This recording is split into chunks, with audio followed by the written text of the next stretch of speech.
Aku tidak pernah menyangka bahwa hari kelulusanku, hari yang seharusnya menjadi momen paling membanggakan dalam hidupku, akan berubah menjadi luka paling dalam yang pernah kurasakan.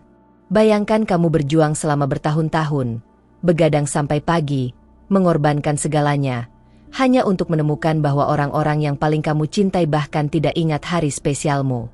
Namaku dulu Amanda Kusuma, dan ini adalah kisah tentang bagaimana keluargaku melupakan kelulusanku, dan bagaimana keputusan itu mengubah hidupku selamanya. Pagi itu, tanggal 23 Mei, aku bangun dengan perasaan campur aduk antara gugup dan bahagia. Hari ini adalah hari wisuda. 4 tahun kuliah di jurusan arsitektur yang terkenal sangat demanding. 4 tahun penuh air mata, kelelahan, dan perjuangan akhirnya akan membuahkan hasil. Toga sudah kusetrika rapi semalam. Undangan untuk keluarga sudah kuberikan sebulan yang lalu. Bahkan aku sudah mengingatkan mama dan papa berkali-kali lewat pesan. Aku bahkan sudah menyiapkan reservasi di restoran favorit keluarga untuk merayakan setelah upacara. Ketika aku turun ke ruang makan pagi itu, rumah terasa sunyi. Biasanya di hari Sabtu seperti ini, mama sudah sibuk di dapur, papa membaca koran sambil minum kopi, dan kedua adikku, Kevin dan Tania, akan berebut remote televisi. Tapi pagi itu berbeda. Aku menemukan secari kertas di meja makan. Tulisan tangan mama yang familiar membuatku tersenyum sebelum aku membacanya. Senyumku langsung pudar. Amanda, papa dapat tiket mendadak untuk pertandingan sepak bola final yang Kevin ikuti di Surabaya. Ini kesempatan langka untuk Kevin bersinar. Kami semua pergi sejak subuh tadi. Ada makanan di kulkas. Jaga rumah ya, Mama. Jika kamu pernah merasa diabaikan oleh orang-orang terdekatmu, tekan tombol subscribe sekarang, karena cerita ini mungkin akan membuatmu menyadari bahwa kamu tidak sendirian dalam perjuanganmu. Tanganku gemetar memegang kertas itu.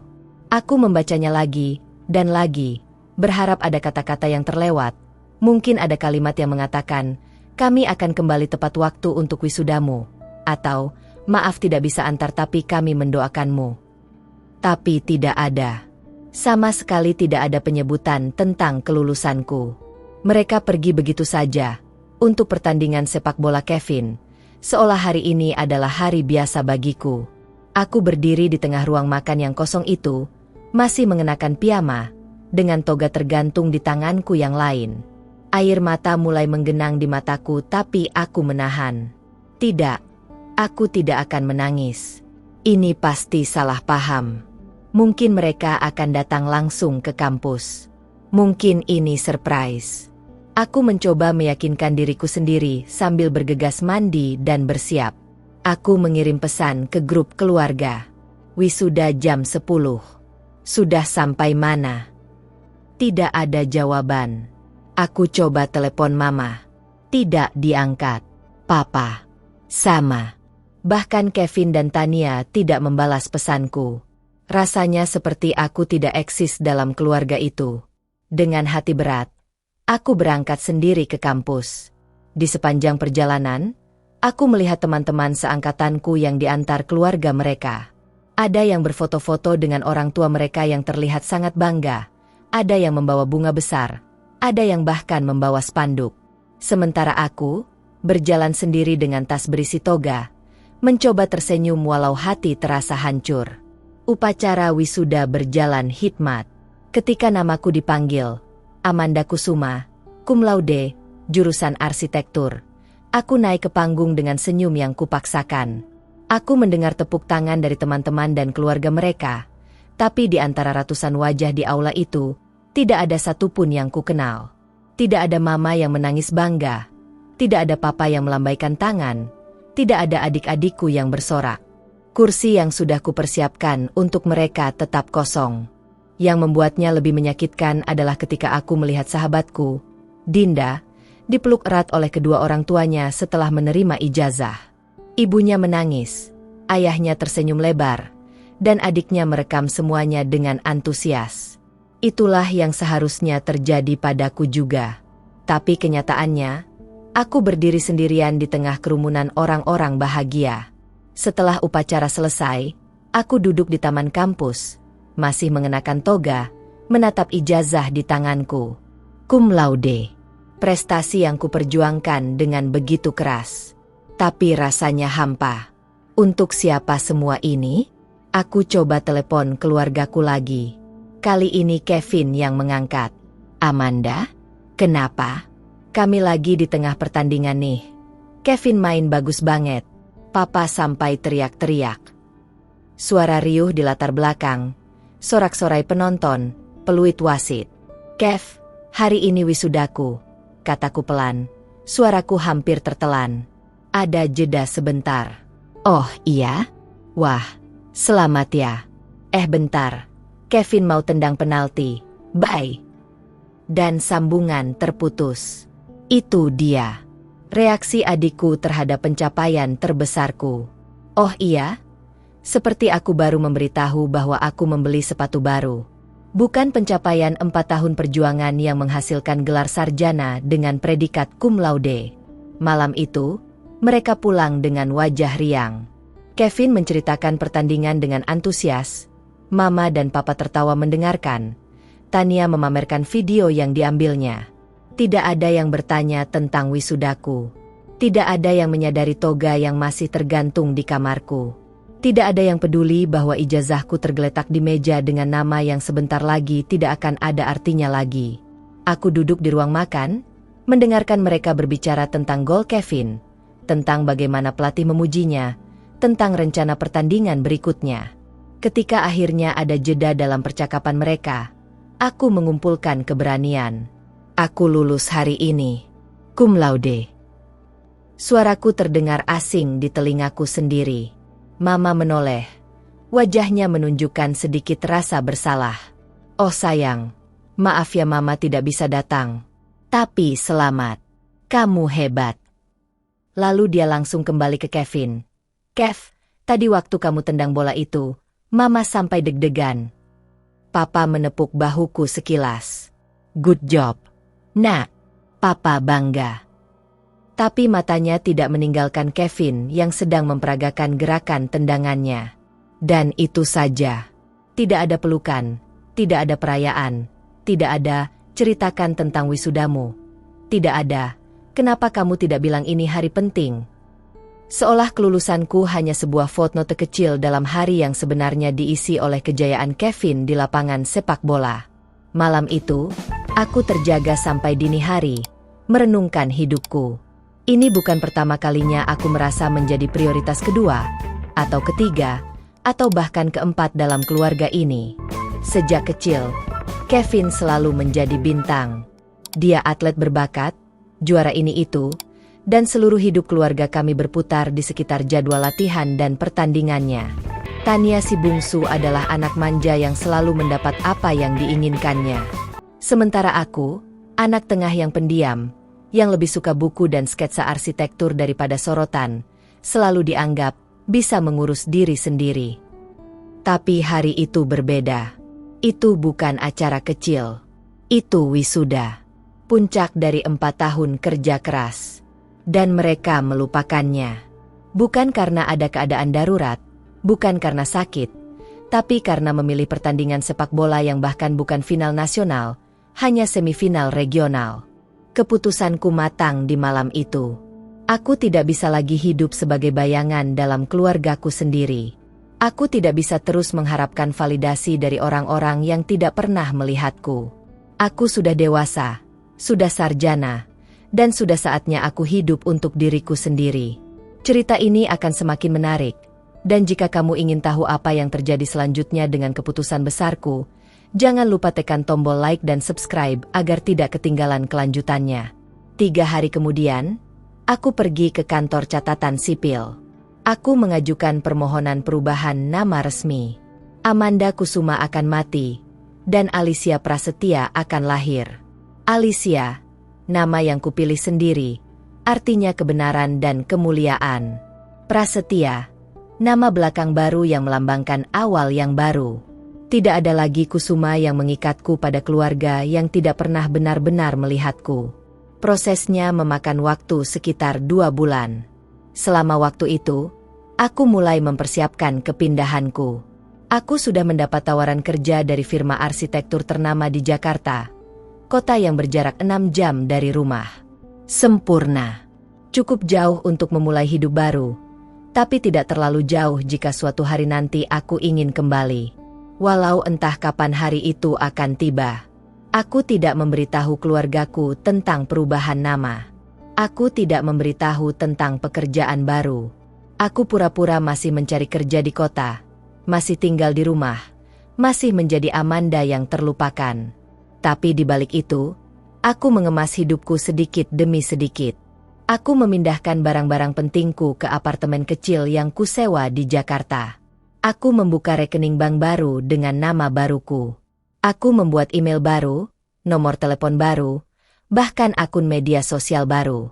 Amanda Kusuma perlahan menghilang dari dunia digital, dan Alicia Prasetya mulai eksis. Hari keberangkatanku tiba di akhir Juli. Pagi itu seperti pagi lainnya di rumah keluarga Kusuma. Mama sibuk menyiapkan sarapan untuk Kevin yang ada latihan pagi. Papa sudah berangkat kerja. Tania masih tidur. Tidak ada yang menyadari koper besar yang sudah kusimpan di bagasi mobil taksi yang menungguku di ujung jalan. Aku meninggalkan surat di kamar. Bukan surat panjang penuh drama, hanya beberapa baris. Untuk keluargaku yang tercinta, aku telah mendapat pekerjaan di Jakarta dan akan pindah hari ini. Terima kasih untuk segalanya. Aku akan menghubungi kalian. Amanda. Singkat, dingin, tidak emosional. Sama seperti bagaimana mereka memperlakukan kelulusanku. Aku tidak menulis alamat baru, tidak menulis nomor telepon baru. Aku tahu mereka tidak akan langsung menyadarinya. Mungkin butuh berhari-hari atau berminggu-minggu sebelum mereka menyadari aku benar-benar pergi. Dan aku benar. 3 hari berlalu sebelum Mama meneleponku. Aku sengaja tidak mengangkat. Aku biarkan telepon berdering sampai masuk voicemail. Pesannya terdengar bingung tapi tidak terlalu khawatir. Manda, Mama baru baca suratmu. Kenapa tidak bilang? Kapan kamu berangkat? Sudah sampai Jakarta? Telepon Mama ya. Aku tidak menelepon balik. Seminggu kemudian, Papa yang menelepon. Kali ini suaranya sedikit lebih serius. Amanda, Papa tahu kamu mungkin sibuk, tapi setidaknya kabar-kabari. Mama khawatir. Telepon Papa. Aku membalas dengan pesan singkat. Aku baik. Sibuk adaptasi dengan pekerjaan baru. Nanti aku kabar-kabari lagi.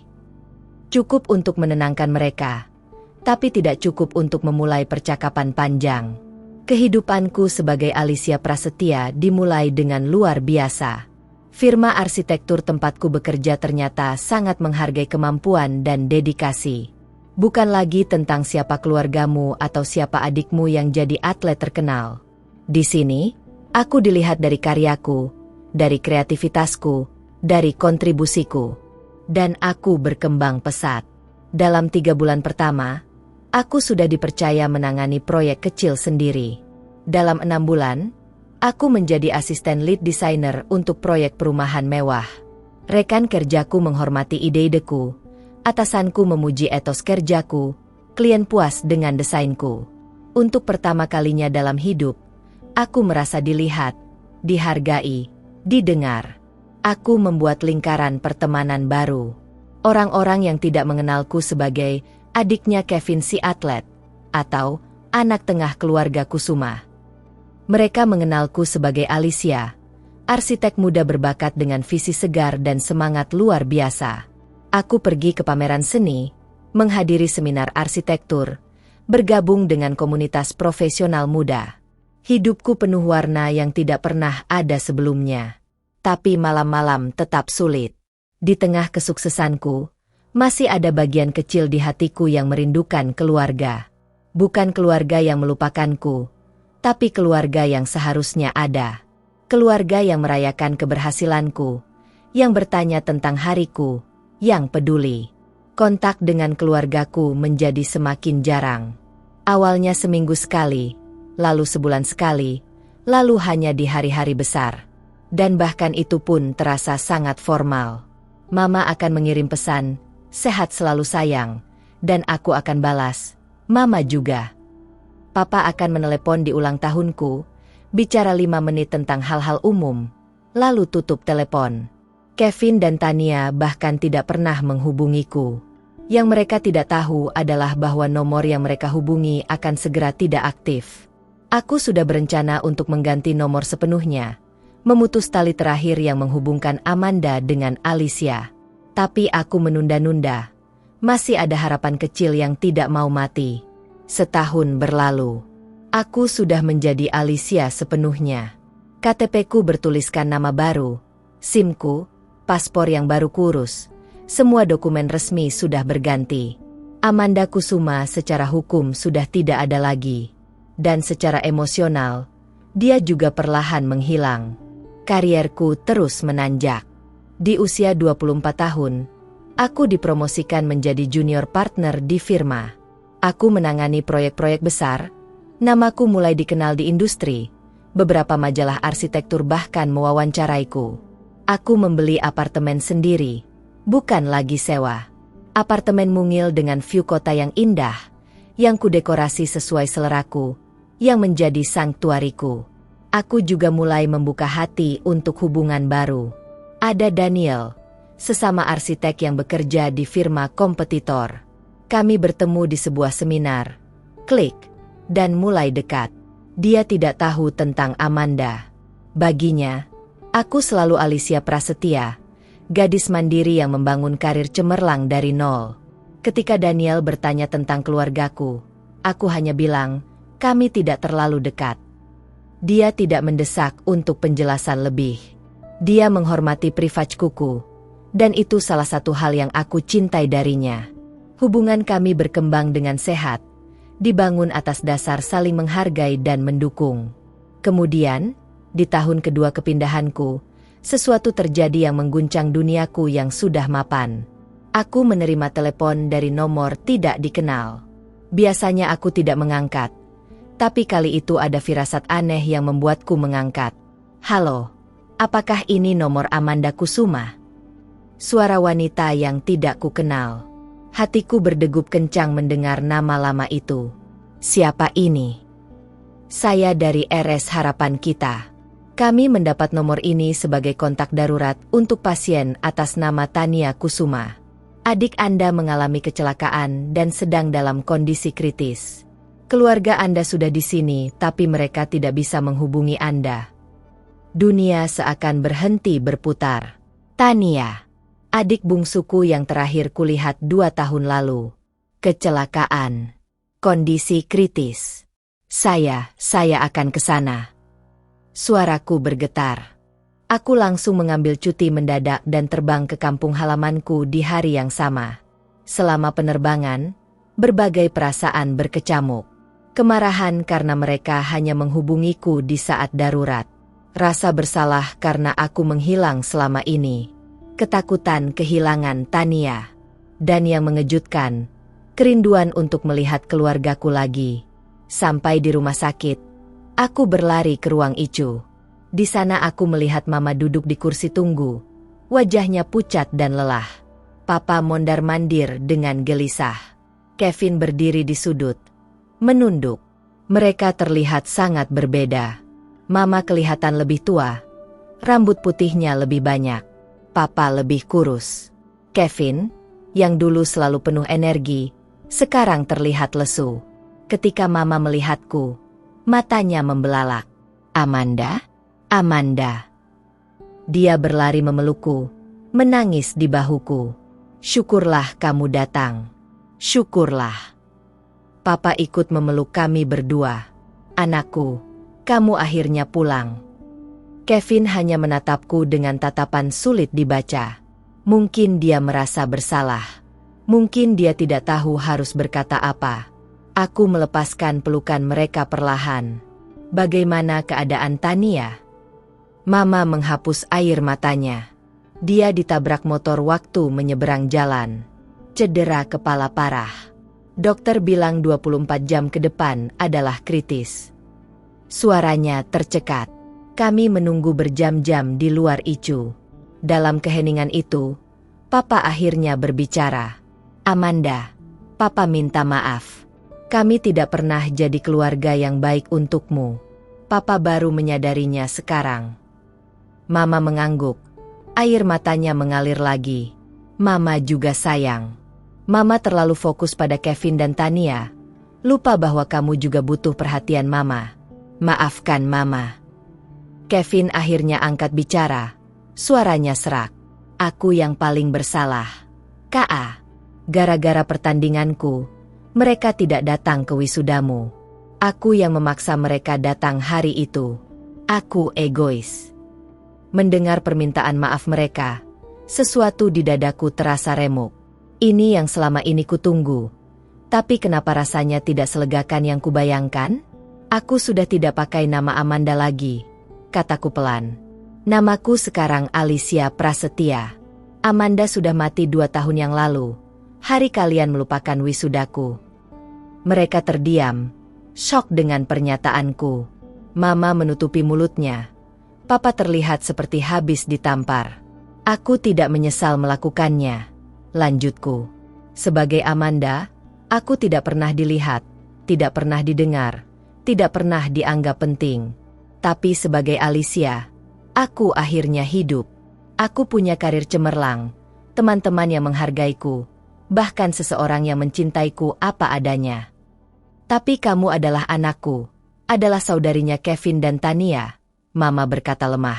Secara darah, iya. Tapi secara emosional, kalian sudah kehilangan hak itu 2 tahun lalu. Kata-kataku keras, tapi itu fakta. Sebelum mereka bisa menjawab, dokter keluar dari ICU. Kami semua berdiri dengan cemas. Keluarga Tania Kusuma, tanya dokter. Ya, dok, bagaimana keadaan anak saya? Papa bertanya dengan suara bergetar. Dokter tersenyum tipis. Dia melewati fase kritis. Kondisinya stabil sekarang. Dia akan baik-baik saja, tapi butuh waktu untuk pemulihan penuh. Kami semua menghela napas lega. Mama langsung memelukku lagi. Menangis lega kali ini. Terima kasih Tuhan. Terima kasih. Keesokan harinya, Tania sudah sadar dan bisa menerima kunjungan singkat. Ketika aku masuk ke ruangannya, dia menatapku dengan mata berkaca-kaca. Kak Amanda, bisiknya. Hai, Tan. Aku tersenyum, menggenggam tangannya. Aku kangen kakak. Maafkan aku. Maafkan kita semua. Air matanya menetes. Melihat adik bungsuku yang selalu ceria sekarang terbaring lemah di ranjang rumah sakit dengan perban di kepala, sesuatu di hatiku yang sudah lama membeku mulai mencair. Apakah aku benar-benar ingin memutus hubungan selamanya dengan keluarga ini? Apakah kemarahan dan kepedihanku lebih penting daripada ikatan darah? Beberapa hari kemudian, Tania dipindahkan ke ruang perawatan biasa. Kondisinya membaik pesat. Dalam masa-masa itu, aku tinggal di hotel dekat rumah sakit, tidak di rumah lama. Aku masih belum siap untuk itu. Tapi setiap hari, aku mengunjungi Tania. Dan setiap hari, aku berbicara lebih banyak dengan Mama, Papa, dan Kevin. Perlahan, mereka menceritakan apa yang terjadi selama 2 tahun terakhir. Bagaimana mereka mencoba menghubungiku tapi aku selalu menjauh. Bagaimana mereka menyesal. Bagaimana Kevin akhirnya pensiun dari sepak bola karena cedera dan sekarang bekerja sebagai pelatih anak-anak. Bagaimana Tania masuk kuliah di universitas yang sama denganku dulu dan sering menceritakan betapa dia bangga punya kakak yang lulus cum laude. Kamu tahu, Tan sering bilang dia ingin seperti Kak Amanda, kata Mama suatu hari. Dia bilang kakaknya adalah orang terpintar dan paling mandiri yang dia kenal. Dia menyimpan semua artikelmu di majalah arsitektur. Aku terkejut. Tania tahu tentang karierku. Mama mengangguk. Kami semua tahu. Sayang, kami mencari-cari informasi tentangmu lewat internet. Papa bahkan pernah ke Jakarta, ke firmamu, tapi tidak berani masuk karena tidak tahu apakah kamu mau bertemu. Papa menambahkan, Papa melihatmu dari jauh waktu kamu keluar kantor. Kamu terlihat sangat cantik, percaya diri, sukses. Papa bangga, Tapi juga sedih karena papa tidak punya hak untuk mengatakan itu langsung padamu. Air mataku hampir tumpah mendengar pengakuan mereka. Ternyata mereka peduli. Mungkin terlambat, mungkin tidak sempurna, tapi mereka peduli. Kevin menatapku serius. Kak, aku tahu aku tidak bisa mengembalikan waktu. Aku tidak bisa hadir di wisudamu. Tapi aku ingin hadir di hari-hari pentingmu selanjutnya. Jika kamu mengizinkan. Aku duduk di antara keluargaku yang tidak sempurna ini, merasakan berbagai emosi. Marah? Ya. Terluka? Sang. Tapi apakah aku ingin kehilangan mereka selamanya? Ternyata tidak. Aku tidak bisa langsung memaafkan semuanya. Kataku jujur. Luka yang kalian berikan sangat dalam. Tapi aku juga tidak ingin membawa dendam ini selamanya. Mungkin kita bisa mulai dari awal, perlahan. Mama meraih tanganku. Itu sudah lebih dari cukup. Sayang, kami akan buktikan bahwa kami layak mendapat kesempatan kedua. Minggu berikutnya, aku membawa mereka ke apartemenku di Jakarta. Ini pertama kalinya mereka melihat kehidupanku yang baru. Aku memperkenalkan mereka pada Daniel, yang aku sudah ceritakan sedikit tentang situasi keluargaku. Daniel menyambut mereka dengan hangat. Tidak ada judgement, tidak ada canggung. Dia bahkan memasak untuk kami semua, mencairkan suasana dengan humor dan keramahan alaminya. Malam itu, kami duduk bersama di balkon apartemenku, melihat lampu-lampu kota Jakarta yang berkilauan. Papa menatap view itu dengan kagum. Kamu membangun semua ini sendiri, Nak, tanpa bantuan kami. Papa sungguh bangga. Terima kasih, Pak. Dan untuk pertama kali dalam 2 tahun, aku benar-benar merasakan kehangatan kata-kata itu. Mama memelukku dari samping. Terserah kamu mau pakai nama Amanda atau Alicia. Kamu tetap anakku. Kamu tetap saudari mereka. Dan Mama akan berusaha menjadi ibu yang lebih baik mulai sekarang.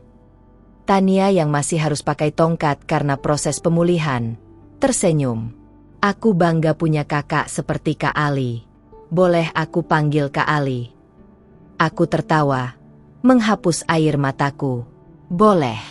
Tapi kadang-kadang panggil Kak Amanda juga, biar aku ingat dari mana aku berasal. Jangan lewatkan akhir cerita yang menyentuh ini.